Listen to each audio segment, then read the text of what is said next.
Chapter 2.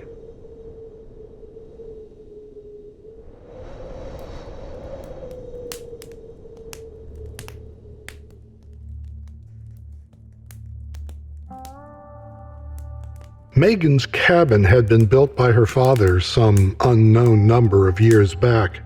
Despite being constructed of logs, she found it surprisingly warm during the winter months. It had one large room with Megan's bed near the fireplace and a bedroom where her mother and father used to sleep, a room that she still considered off-limits. She'd only been in there a few times to find some of her father's old clothes to wear once hers began falling apart. Once she had returned home, she laid the shivering girl on her bed, pulled off her coat and boots, and covered her with all Megan's fur blankets. Under her red wool coat, the almost frozen waif wore a pink flowery dress. Megan remembered when she once wore dresses, but she'd outgrown them all. Eventually, they were all used as rags. The girl also had blonde hair, both like and unlike Megan's at the same time. It was long and straight like Megan's, but she had never seen blonde hair before. It made the girl seem more mysterious, more interesting. It made Megan want to talk to her, to ask what happened to her family. What was her name? How old was she? Although she couldn't remember a time when she'd had a conversation with anyone other than her parents, Megan thought she'd like to talk to this girl. If she survived, that is. Megan immediately shook off the thought. The girl would be okay. She just needed to sleep, warm up, and then she would need to eat. Megan then eyed the fireplace and her empty stew pot hanging on the iron swivel arm attached to it. She didn't have much food left. What in the world would she feed the girl when she wakes up? Even though she had been rationing her dwindling stock of firewood, Megan tossed a couple more logs on the fire, warmly flickering in the fireplace. She then sat down and pulled off her boots to warm her feet and consider what to do next. After more deliberation, she realized she only had one option. She seriously needed a nap. Then she would go out to collect her bow, grab the girl's backpack, check her rabbit traps, and then somehow find enough energy to chop wood before sunset. The girl needed food and to stay warm, period. One way or another, Megan had to make sure her visitor had both.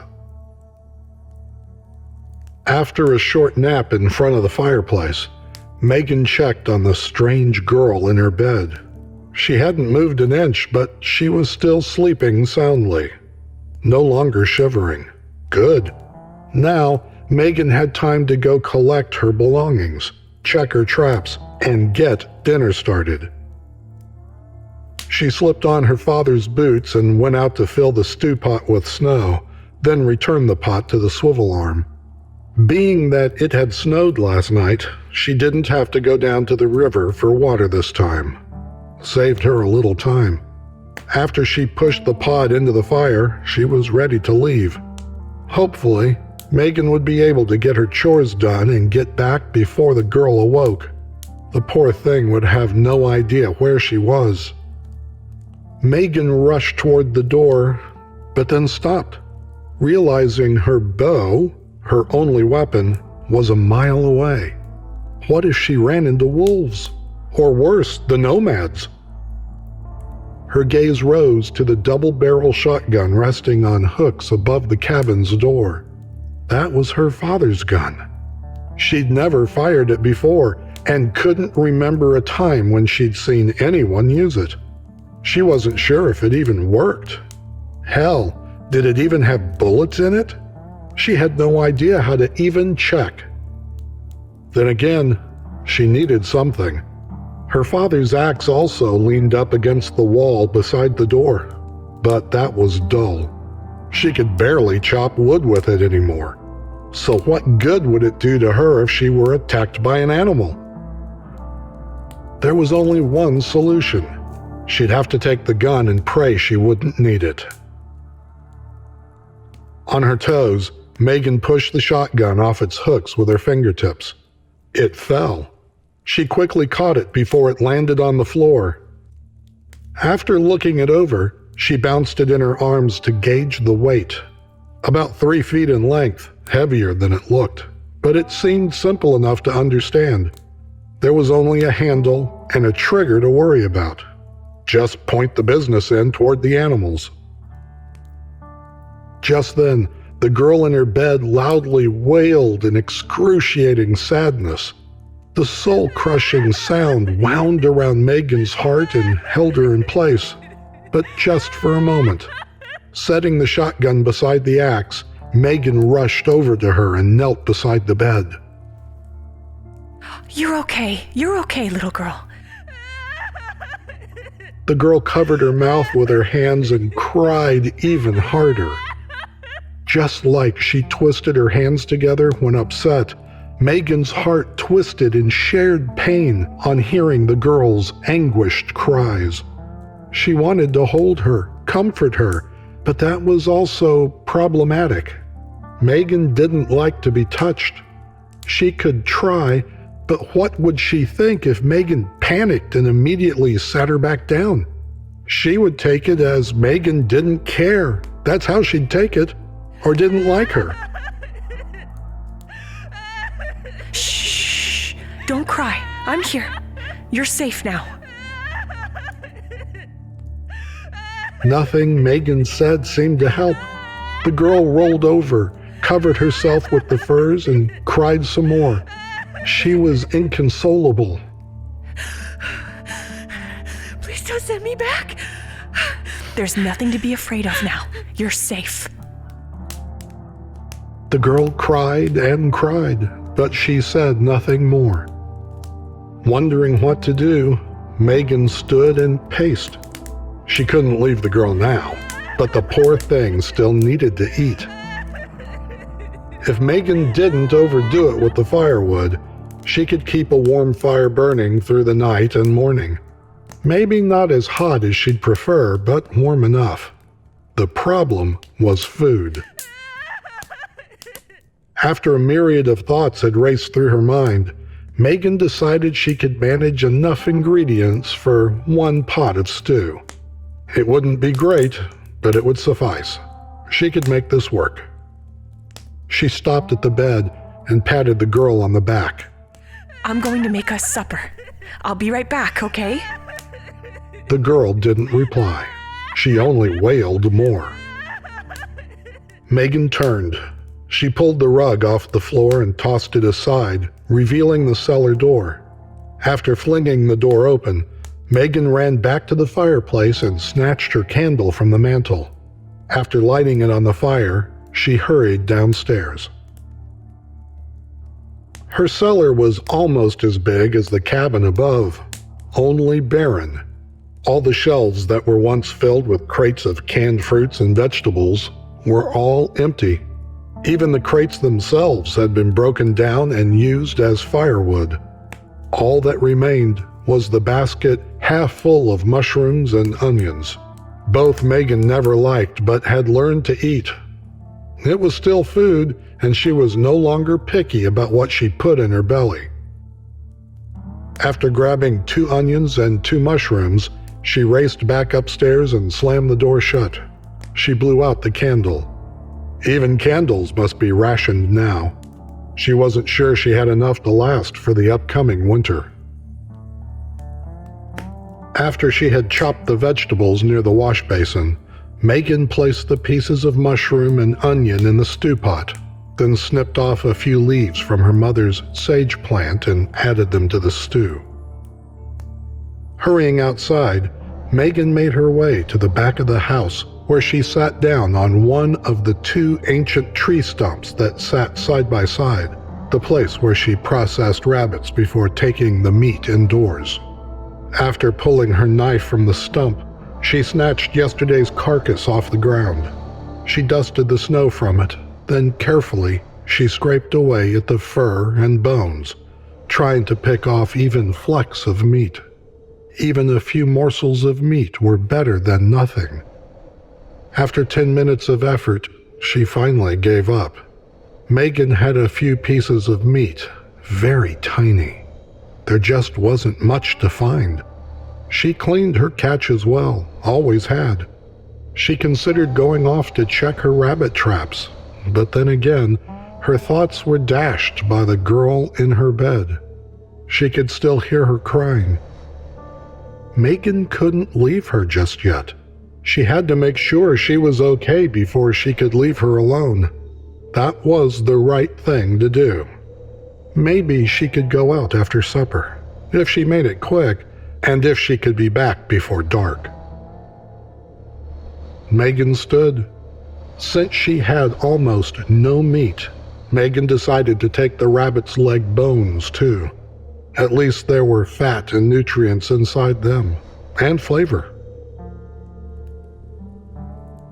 Once she added the meat and bones to her stew, Megan decided she'd splurge a little. She took a bit of salt from near the wash basin and tossed it into the mix. She still had a half bag left. That would last her for a while. She didn't use much salt anyway. After that, she rifled through her mother's old pantry. There were still some spices in there, but she had no idea what they were for. Most of them never smelled like they would taste good. After moving everything around, back and forth, she finally found what she was looking for: peppercorn. There were 6 of the little kernels left in the jar. They also went into the stew. It wouldn't be Megan's best meal, but it was all she had under such dire circumstances. It would do nicely. They would still eat. While she waited and paced, hoping her new friend would cry the sadness out of her system, Megan worried about the time. The sun was low in the sky. There would be no going back for her belongings today. Knowing that they would be eating soon, Megan was forced to go down to the river. Her water barrel was nearly empty. They would need water for dinner. She couldn't risk going out once the sun set. She only went outside after dark if she needed to use the outhouse, but even then, it was only if nature's call couldn't wait until daybreak. When Megan left with bucket in hand, the girl was still sobbing. Megan stopped at the barn just beyond the outhouse.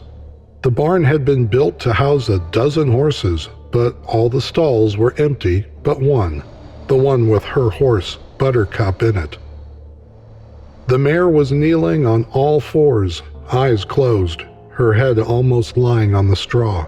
She wasn't dead, she was still breathing, but not as she should. Sorry, sweetie. I'll try to find you some grass tomorrow, or something to eat. Megan grabbed the wooden bucket from the stall and continued. She made the 50-yard walk to the river, filled both buckets, and made the 50-yard walk back. She set Buttercup's water inside the stall and headed back to the cabin. Her day tomorrow would be a big one, more difficult than usual. Now she needed to remember to find Buttercup something to eat, too. She wondered if horses would eat onions.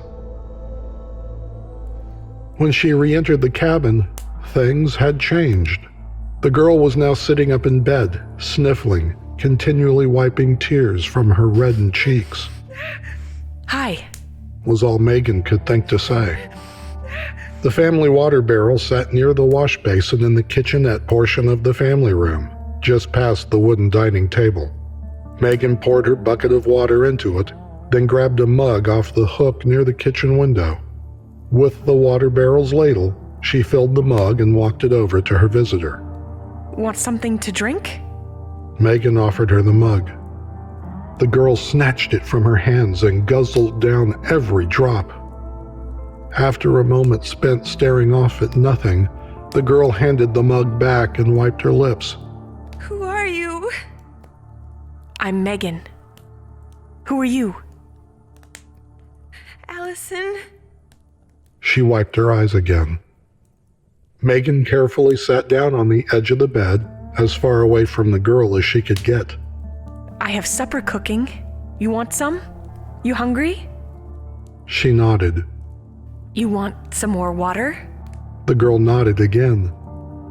Megan rushed over and filled the mug one more time. Again, Allison guzzled it down. Megan wanted to talk to the girl, but couldn't decide if it would be a good idea or not. It may cause the girl to break down again. Megan decided she'd try to talk to her, but she wouldn't pressure her. If she wanted to be left alone, that would be fine. She would talk when she was ready. You feel like talking? Allison shook her head. That's okay. Megan pointed toward the fireplace. I'm going to play cards by the fire. We can talk whenever you feel like it. I'll let you know when supper's done. After Allison handed the empty mug back, she rolled over to face the wall and covered herself with the furs again. Now she was silent, her tears spent. Megan sat her father's boots by the door. She unbuttoned her snow pants and stepped out of them. When she began unbuttoning her coat, she stopped cold. She only had a few scarves wrapped around her body and nothing more, and she had company. She glanced back at Allison. It would be inappropriate to be naked in front of the girl. She'd have to leave the coat on. Same thing with the snow pants. She wore nothing underneath. There was nothing else to wear. She buttoned up her coat and then her pants. Instead, she pulled the scarves off her neck and arms and placed them on the coat hooks by the door. If Allison had nowhere else to go, she'd be staying here, and that meant Megan would need some clothes. She couldn't wear a wool coat and snow pants all day long. Against her better judgment, she'd have to go into her parents' room again. If she ran out of her father's clothes to wear, there was only her mother's. Then what would she do? She promised herself she'd never touch them. With a sigh, Megan sat down beside the fire. That was a problem best solved when it became necessary. Later. For now, she'd have to figure out how to take care of a horse and 2 girls with so little food to feed them.